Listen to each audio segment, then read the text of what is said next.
All right, let's kill this fantasy. Your kid isn't perfect.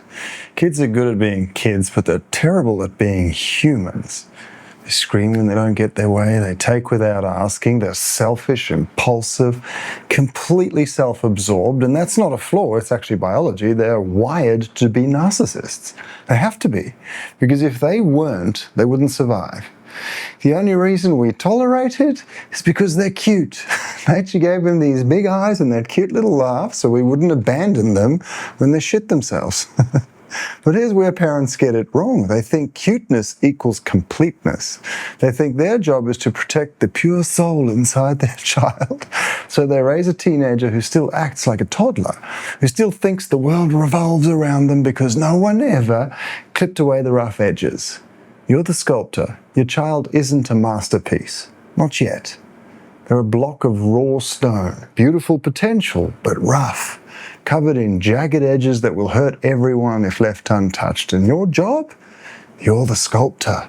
You take the chisel and you remove the biggest, ugliest parts, the tantrums, the inability to hear the word no, the assumption someone else will clean up their mess, not to hurt them or break them, but to reveal them, because the masterpiece is in there, buried under layers of selfishness that were useful at 3, but will destroy them at 23. When they're young, you remove massive chunks, potty training, teaching them not to hit, teaching them that other people exist. If you don't do it now, someone else will later. A teacher, a boss, the legal system, and they won't be as kind. By their teens, you hand them the tools. Now they learn to refine themselves, how to handle conflict, how to respond to failure, how to show up when nobody's watching. This is their masterpiece now. You just taught them how to hold the chisel and the hammer. It never ends. They'll spend the rest of their life refining themselves, their sculpture, their perfection.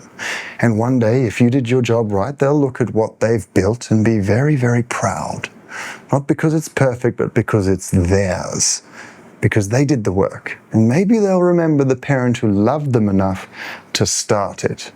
Someone who didn't leave them perfect and unformed, but who saw the masterpiece inside them and had the courage to pick up the chisel. Bing, bing.